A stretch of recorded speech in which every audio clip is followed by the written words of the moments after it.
अब हम लोग अगला श्लोक देखते हैं, 24वां।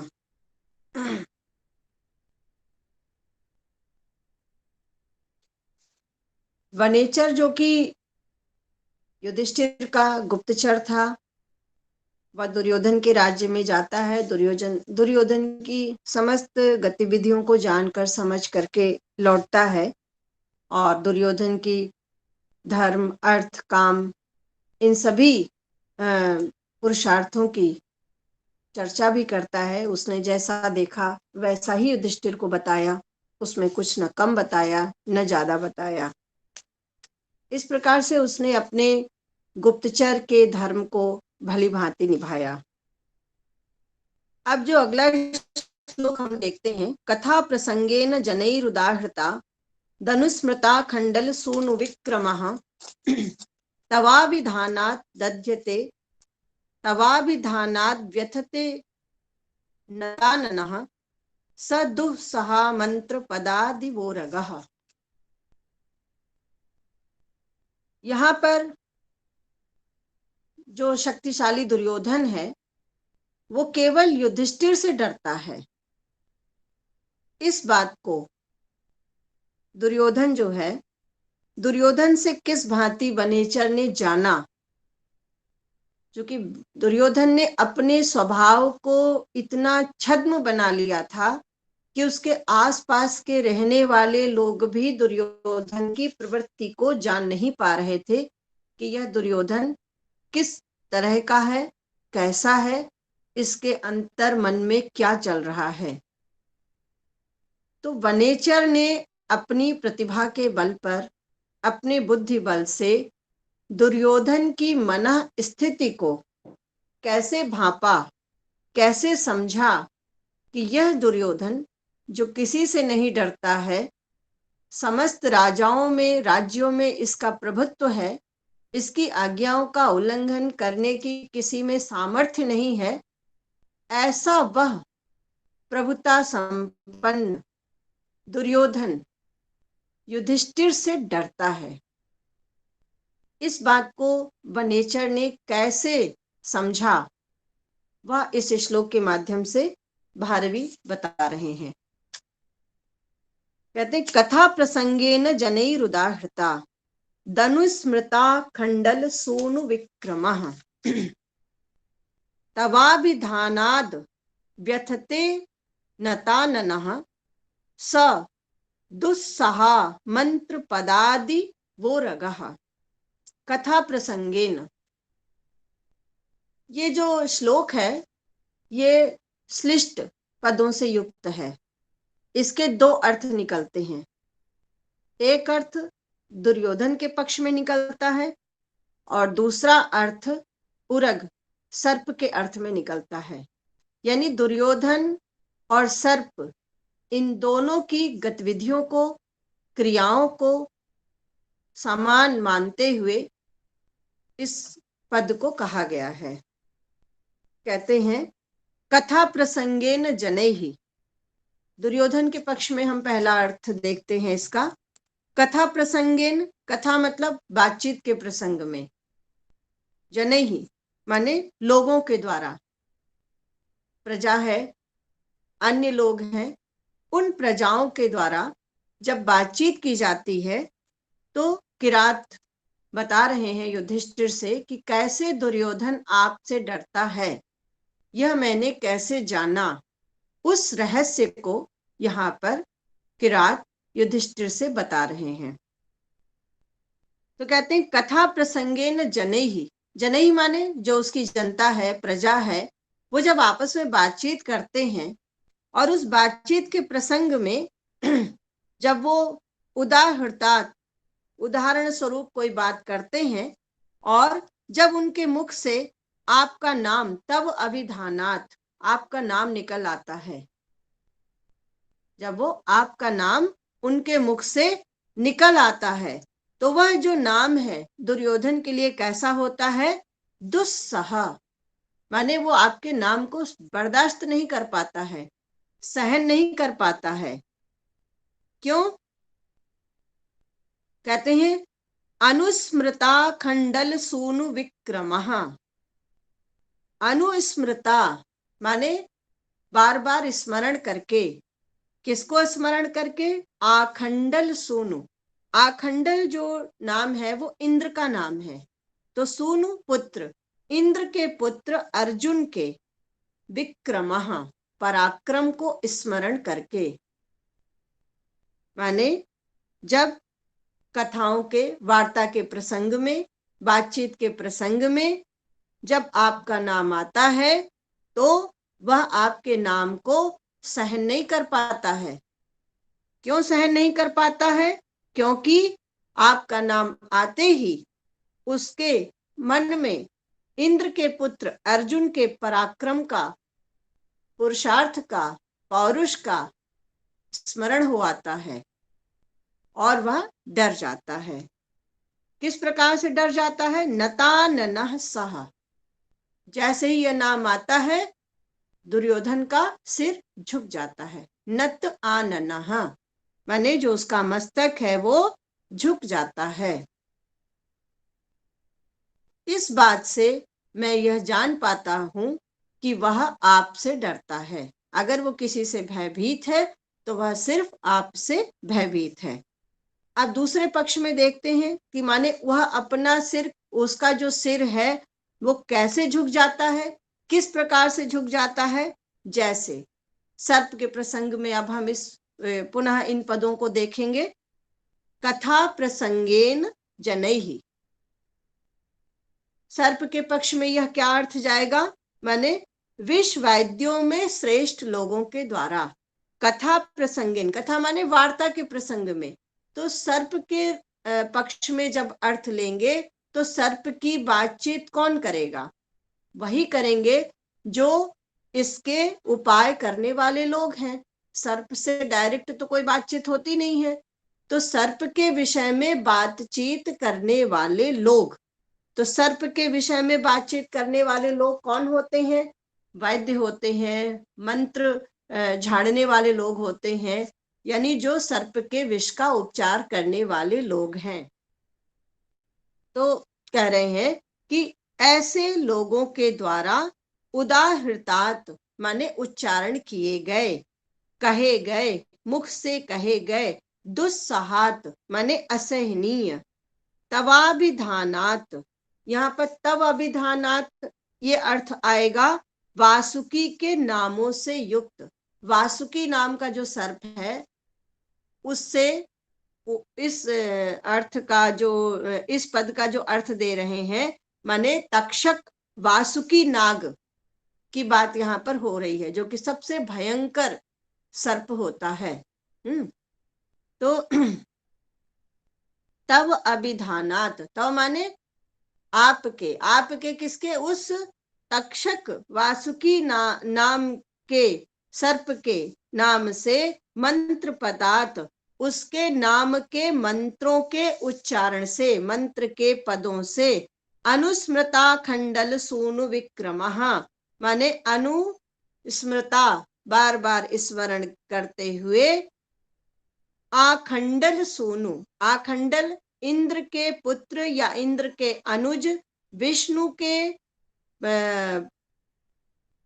विष्णु का जो वाहन है गरुण, उस गरुण के चरणों के वेग को, यहाँ पर विक्रम माने क्रम, माने उसके चरणों के वेग को अनुस्मृता स्मरण करके, नता ननः, नत आननः माने जिसका आनन, जिसका फन झुक जाता है, ऐसे उरग इव, ऐसे सर्प की भांति व्यथते दुखित होता है।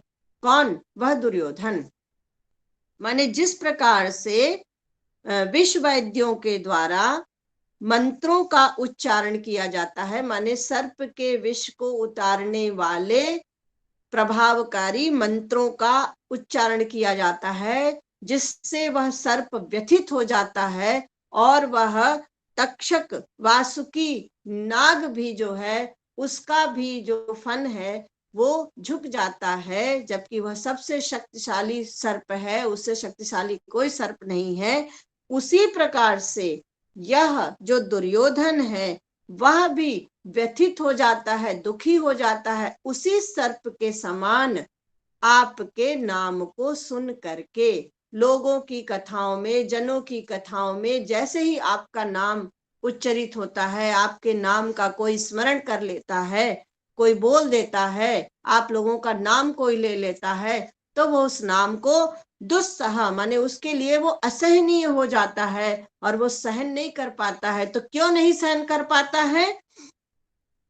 अनुस्मृता आखंडल सूनु विक्रमः, माने आखंडल सूनु, इंद्र के पुत्र अर्जुन के विक्रम पराक्रम को स्मरण करके। जैसे ही वह अर्जुन के पराक्रम को स्मरण करता है, उसकी शूरवीरता को स्मरण करता है, वैसे ही वह विचलित हो जाता है और उसका सर नतानन, और उसका मुख, उसका सर झुक जाता है। किस प्रकार से? उसी सर्प के समान। तो यहाँ पर ये जो पद है वो श्लिष्ट पदों का प्रयोग किया गया है। प्रत्येक पद एक अर्थ सर्प के पक्ष में जाता है और एक अर्थ दुर्योधन के अर्थ में जाता है। तो यहाँ पर दुर्योधन को उरग इव, सर्प की भांति बताया गया है। माने उसकी तुलना किससे की गई है? एक सर्प से की गई है। कैसे सर्प से की गई है? जो तक्षक वासुकी नाग है, जो बड़ा ही शक्तिशाली है, लेकिन उसके सामने भी जब विष वैद्य लोग मंत्रों का उच्चारण करते हैं, प्रभावकारी मंत्रों का उच्चारण करते हैं, तो वह भी विष्णु के वाहन गरुण के चरणों के वेग का स्मरण करके जो है वह क्या करता है? उसका भी फन झुक जाता है, वह भी अपने को शक्तिहीन महसूस करने लगता है, अनुभव करने लगता है। तो इस प्रकार से, और इस प्रकार अनुभव करके जो है दुर्योधन दुखित होता है। तो यहाँ पर एक आखंडल और एक उरग, दो शब्द आते हैं। उरगः शब्द जो है वो उर्सा गच्छति ऐसा अर्थ मिलता है, माने उरस और गम और ई। तो उर्सा गच्छति माने जो ऊपर की ओर, जैसे उर का अर्थ तो हृदय होता है, तो हृदय क्या है? मानव शरीर में ऊपर की ओर है। तो ऐसा प्रतीत होता है कि सर्पों की जो कुछ दिव्य जो है जातियां होती हैं, या दिव्य प्रकार के कुछ ऐसे सर्प होते हैं जो आधे मानव रूप में और आधे जो है सर्प के रूप में होते हैं। तो ऐसे सर्पों की जो गति होती है वो ऊर्ध्व गति होती है, माने वो ऊपर की ओर जो है उड़ते हैं या ऊपर की ओर सरकते हैं। पुराणों में भी इस प्रकार के सर्पों का वर्णन दिखाई देता है। और एक दूसरा है आखंडलयति। आखंडलयति, खंडलयति, तो माने आखंडलयति शब्द जो आया है ये पर्वतों के अर्थ में आया है, माने जो खंड खंड करता है, किसका? पर्वतों का। भेदयति पर्वतान स आखंडलः, तो ये इंद्र का एक नाम है जिसको कि जो है वो आखंडल नाम से जाना जाता है। और विक्रम शब्द है ही है, वी और क्रम और अच प्रत्यय से पराक्रम अर्थ। यहाँ पर सूनु अर्थ जो है जैसे अनुस्मृता अखंडल सूनु विक्रमः, तो सूनु शब्द के अर्थ पुत्र अर्थ में भी जाता है, अनुज अर्थ में भी जाता है और सूर्य के अर्थ में भी जाता है। ऐसा हमें शब्दकोश में देखने के लिए मिलता है। तो यहाँ पर ये बता ही चुके हैं कि श्लेषानुप्राणित उपमा अलंकार है। यहाँ पर श्लेष से युक्त इव पद का प्रयोग किया गया है। यहाँ पर जो उरग है, सर्प है, वह उपमान है और दुर्योधन उपमेय है, और आखंडल सूनु का स्मरण करना और फिर सिर झुका लेना और व्यथित होना, ये सब साधारण धर्म है जो कि दोनों में देखने को मिलते हैं। और इव उपमावाचक पद का भी प्रयोग किया गया है, अतः यहाँ पर भी पूर्णोपमा अलंकार है। तो उरग और दुर्योधन, इन दोनों के पक्षों में प्रत्येक पद का अर्थ जाने पर जो है जो पद है वो श्लिष्ट है, माने पद एक ही है लेकिन उसके अर्थ भिन्न भिन्न है, दोनों के पक्ष में अलग अलग है। तो श्लिष्ट अर्थ होने के कारण ये अर्थाश्लेष अलंकार है, और उपमा होने के कारण यह उपमा से भी युक्त है। तो इस प्रकार से उपमा श्लेष अनुप्राणित ऐसा जो है कहा जाता है। अब अगला श्लोक हम लोग देखते हैं।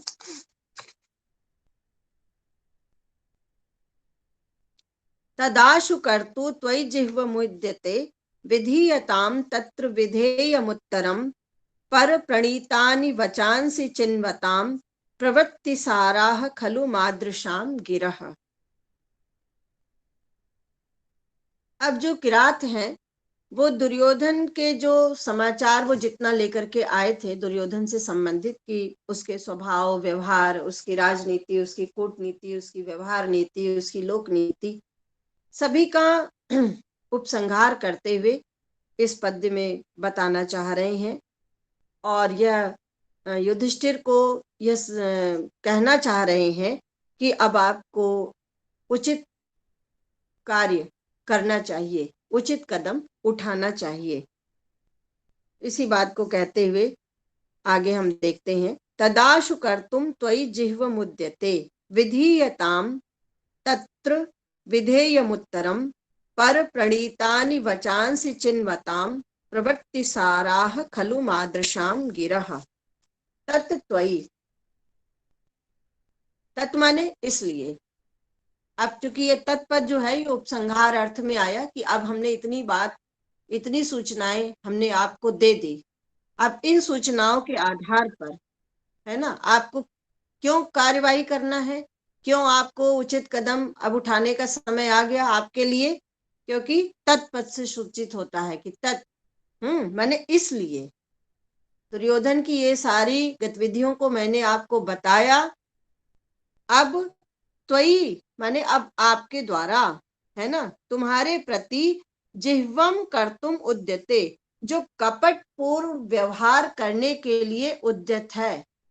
अभी भी वह दुर्योधन आपके प्रति कपट पूर्व व्यवहार करना चाहता है ना। तो तत्र विधेयम उत्तरम आसु, तो आपको उसका प्रत्युत्तर आशु माने शीघ्रता से देना चाहिए, क्योंकि उसकी कपटता रुकी नहीं है। उसका जो कपटपूर्ण आचरण है वह अभी भी आपके साथ कपट करना चाहता है। इसलिए आपको क्या करना है, विधीयताम तत्र विधेयमुत्तरम, माने जो भी उचित हो वह आपको विधि तुरंत करना चाहिए। विधीयताम, आपको तुरंत उसका प्रत्युत्तर देना चाहिए। पर प्रणीतानि वचांसि चिन्वताम, पर प्रणीतानि माने अन्य लोगों के द्वारा प्रणीत, प्रणीत से प्रणीतानि बना है। प्रणीत माने कहे गए, बताए गए अन्य लोगों के द्वारा, और वचांसी वचनों को, चिन्वताम चयन करके। भाई लोगों ने तो बहुत सी बातें कही उसके विषय में, लेकिन जो आपके लिए जो उपयोगी सूचना थी उन सूचनाओं का उनमें से चयन करके, चुन चुन करके, मादृशाह, मुझ जैसे वनेचर के जो वचन है, गिरा, गिरा माने वचन, जो वचन है, खलु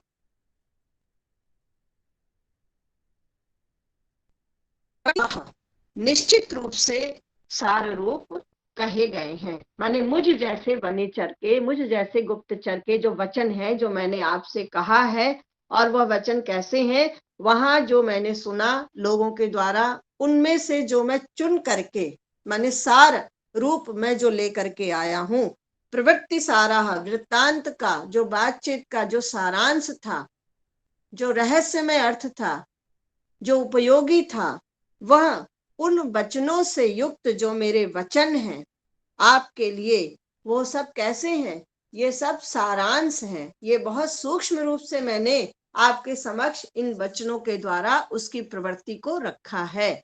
तो इसलिए विधीयताम तत्र विधेयमुत्तरम, माने विधेय, उसके द्वारा जो किए गए कार्य हैं, उसके लिए जो करने योग्य कार्य है आपके द्वारा, वो विधीयताम, आप करें, आप उसको कीजिए। ये जो है यहाँ पर वनेचर राजा युधिष्ठिर से कह रहे हैं। देखिए हम लोग अभी जो पूर्व श्लोक पढ़ चुके हैं, उस पूर्व श्लोक के माध्यम से भारवी यह बताना चाहते हैं कि यहाँ पर जो गुप्तचर है वो बड़ा ही बुद्धिमान है। दुर्योधन बहुत ही जागरूक था, उसने अपने सारे क्रियाकलापों को इतना कलेवर में छुपा कर रखा था कि कोई भी नहीं जान पाता था कि दुर्योधन कैसा है। लेकिन फिर भी उसने उस दुर्योधन के उस कपटपूर्ण व्यवहार को, उस आचरण को समझ लिया और उसको ला करके युधिष्ठिर को उसने उसकी सूचना भी दी। तो ये उसकी बुद्धिमत्ता को जो है प्रकट करता है। दूसरा, इस श्लोक के माध्यम से भारवी ये कहना चाहते हैं कि वनेचर को व्यवहार शास्त्र का भी बड़ा ज्ञान था। वनेचर ने यह नहीं कहा कि आपको क्या करना है, वनेचर ने सिर्फ आगाह किया, उनको यह बताया, यह संकेत दिया कि अब वो समय आ गया है कि आपको प्रतिक्रिया व्यक्त करनी चाहिए। अब आप क्या प्रतिक्रिया करेंगे, इसके लिए उसने कोई भी निर्धारण करके यह नहीं बताया कि अब आपको ऐसे ऐसे कार्य करना है। सामान्यतः ज्यादातर जो सेवक होते हैं, कभी कभी इतने अगर उनको ये लगता है कि मैं बड़ा प्रतिभाशाली हूँ, मैं बड़ा योग्य हूँ, मैं ही अपने राजा का या स्वामी का सेवक हूँ, मेरे ऊपर यह आश्रित है, तो उसका थोड़ा सा अभिमान बढ़ने लगता है और वो अपने बुद्धि कौशल का प्रयोग अधिक करने लगता है और अपने स्वामी को मार्ग भी दिखाने लगता है कि आपको ऐसे करना चाहिए, ऐसे बोलना चाहिए, ये करना चाहिए, वो करना चाहिए। लेकिन यहाँ पर देखिए, जो है भारवी ने व्यवहार शास्त्र की भी शिक्षा दी है और किरात का जो आचरण है, जो व्यवहार है, उसको एक राजा के प्रति किस प्रकार का होना चाहिए, अपने स्वामी के प्रति किस प्रकार का होना चाहिए, उसकी भी मर्यादा का उन्होंने बड़ा ध्यान रखा है। इसलिए प्रतिक्रिया व्यक्त करने का केवल परामर्श ही दिलाया है, क्या प्रतिक्रिया व्यक्त करनी है यह नहीं बताया है वनेचर के मुख से कि तुम यह बताओ कि अब क्या करना है। तो इस तरह से व्यवहार ज्ञान का जो है यहाँ पर महत्व बताते हुए उसकी भी शिक्षा दी है। क्योंकि जो काव्य का प्रयोजन होता है, जैसा कि मम्मट ने बताया है कि काव्यम यशस्ते अर्थ कृते व्यवहार विदेश वे तक्षते सद्य पर निर्वर्तय कांता संमितयो उपदेश उजे। तो उसमें व्यवहार ज्ञान भी एक शास्त्र का, काव्य का एक प्रयोजन होता है। माने हम काव्य पढ़ें तो काव्य से हमें व्यवहार का भी ज्ञान होना चाहिए। तो इस प्रकार से पाठकों के लिए, श्रोताओं के लिए इस व्यवहार की भी शिक्षा जो है वो भारवी जो है वो किरात के माध्यम से देना चाहते हैं। दूसरा यह भी है कि जो गुप्तचर हैं वो राजा के ही चक्षु होते हैं, राजा उनके ही माध्यम से सब कुछ देखते हैं, समझते हैं। तो वो समाचार ला करके राजा को देते हैं। तो राजा का कर्तव्य यह भी है कि जब गुप्तचर उनके सही समाचार ला करके दे रहे हैं उचित समय पर, तो उचित कार्य, उचित कर्तव्य, उचित कदम उठाना यह राजा का भी दायित्व बनता है। जिस प्रकार से कोई रोगी बीमार है और अगर उसकी जांच की जाए और जांच में उसके तमाम तरीके के जो है लक्षण दिखाई दें और अगर उस समय उसका उपचार न किया जाए, 2 4 6 महीने 8 महीने बाद अगर उसका उपचार करने की प्रक्रिया अपनाई जाए, तो जो है लक्षण में बदलाव भी आ जाते हैं। और जो लक्षण पहले थे उस लक्षण के आधार पर जो उपचार उस समय हो सकता था, वही उपचार बाद में कारगर नहीं होता है। तो यह बात जो है यहाँ पर भारवी यह बताना चाहते हैं कि समय पर किया गया जो उचित कदम उठाया यदि जाता है तभी वो सिद्ध होता है। उससे कार्य समय जाने पर यदि कार्य किया जाता है तो वह कार्य सिद्ध होने में कठिनाई होती है। तो इस प्रकार से जो है प्रसाद गुण वैदर्भी रीति हमें इसमें भी दिखाई दे रही है। तो यहाँ पर हम लोगों ने 25 संख्या तक श्लोकों को पढ़ा। भारवी द्वारा रचित इस किरातार्जुनीयम के प्रथम सर्ग के जो 25 श्लोकों को हम लोगों ने पढ़ा, अभी तक इसके माध्यम से हम लोगों को जो ज्ञान प्राप्त हुआ और हालांकि जो काव्य है, काव्य में जो है कला और साहित्य का संगम होता है, तो कला पक्ष भी देखने को मिला, साहित्यिक पक्ष भी देखने को मिला। इसके साथ साथ जैसे कि तमाम अलंकार थे, अनुप्रास, यमक, उपमा, काव्यलिंग, परिकर, अर्थांतरन्यास, श्लेष, तो इन अलंकारों को भी हम लोगों ने इसमें देखा। वंशस्थ छंद जो कि इस पूरे ही सर्ग में हमें दिखाई पड़ा, इसके साथ साथ वैदर्भी रीति, प्रसाद गुण, माधुर्य गुण आदि का भी सामंजस्य भारवी के इस किरातार्जुनीयम के, जो अभी तक हम लोगों ने जिन श्लोकों को पढ़ा उसके माध्यम से हम लोगों ने इसका रसपान किया, आनंद उठाया। चूंकि यह शास्त्र राजनीति के ज्ञान से परिपूर्ण है, कूटनीति, व्यवहार नीति, लोक नीति को बताने वाला यह शास्त्र है। और जैसा कि मम्मट ने अपने काव्य के प्रयोजनों में बताया भी है कि काव्य पढ़ने के ये प्रयोजन है कि हमें उससे व्यवहार का भी ज्ञान हो। तो व्यवहार जो है, व्यवहार का शास्त्र बहुत ही सुंदर शास्त्र है ये। तो जैसा कि हम पहले ही श्लोक में अगर देखें तो वो कहते हैं कि दुर्योधन के साथ प्रजा का कैसा व्यवहार है, इसको जानने के लिए युधिष्ठिर ने क्या किया है, ब्राह्मण वेशधारी गुप्तचर को भेज दिया है। तो यहाँ पर वर्णलिंगी शब्द जो है, ये ब्राह्मण वेशधारी गुप्तचर यानी राजा का जो ये कर्तव्य है कि वो अगर कहीं दूर है या हर समय वो प्रजा के साथ किस तरीके से तालमेल बिठाए और प्रजा और अपने बीच में जो है संवाद है उसको बनाए रखने का एक माध्यम राजा को जरूर अपनाना चाहिए। ये राजनीति का अंग है जिसको कि यहाँ पर इन्होंने स्पष्ट किया है। दूसरा है कि जो अगर जो हितैषी लोग होते हैं वो कभी झूठ नहीं बोलते हैं। यदि राजा का हित चाहते हैं, स्वामी का हित चाहते हैं, तो असत्य नहीं बोलना चाहिए। भले ही वह सत्य बात कितनी ही कड़वी क्यों ना हो, उसके स्वामी को हो सकता है खराब लगे, उसकी मान प्रतिष्ठा के प्रति कुछ अवमानना सी लगे, लेकिन फिर भी जो हितैषी है उसे कभी भी असत्य नहीं बोलना चाहिए, क्योंकि इससे जो स्वामी की योजनाएं हैं वो निष्फल हो सकती हैं भविष्य में।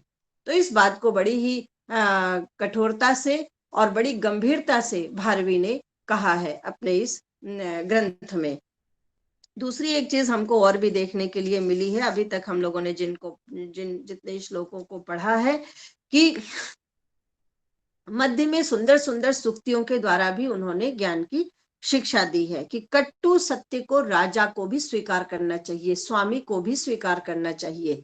कहते हैं कि सकिंग सखा साधुन शास्ति योधिपम, वह मित्र ही क्या जो अपने राजा को सही बात न बताए, और हितान न यह संसृणते सकिंग प्रभु, माने जो अपने हित की बात न सुने वह बुरा राजा होता है, बुरा स्वामी होता है। यानी सेवक को भी जो है, मित्र को भी अपने स्वामी को, अपने मित्र को सही बात बतानी चाहिए, उचित बात बतानी चाहिए, और उसके स्वामी को भी और मित्र को भी, जो मित्र पक्ष से यदि हम देखें तो उसे सही बात सुनने का उसमें भी धैर्य और साहस होना चाहिए। तो इन दोनों ही बातों पर यहाँ पर जो है बहुत अच्छे से भारवी ने जो है कहा है।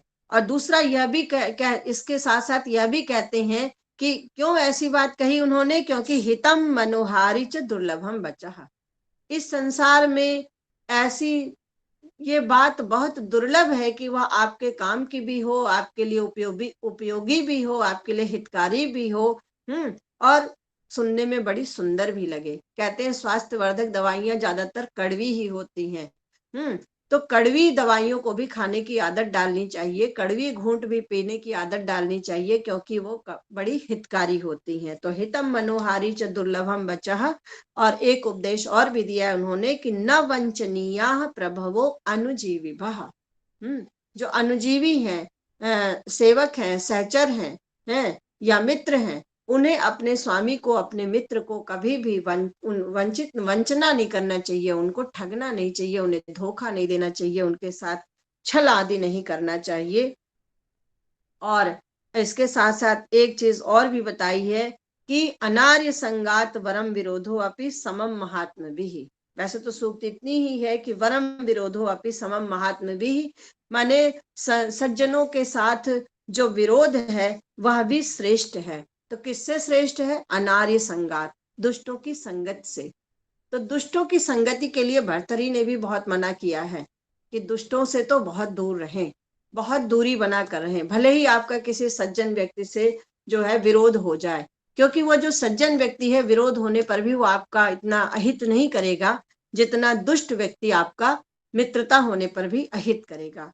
तो इसलिए अनार्यों की संगति से बचने का उपदेश यहाँ पर भर्तरी के समान जो है वो भारवी भी देते हैं। कि दुष्ट व्यक्ति से, क्योंकि सज्जनता की उम्मीद आशा कभी भी करना ये अपनी मूर्खता है। क्योंकि देखिए इसमें जो दुर्योधन अपने को सज्जन दिखा रहा है, बहुत मैत्री भाव दिखा रहा है, उदार दिखा रहा है, तो उसमें एक ही पद से जो है भारवी ने उसके स्वभाव को ध्वनित किया है, वह है दर्शयते, माने वो दिखा रहा है, वो है नहीं।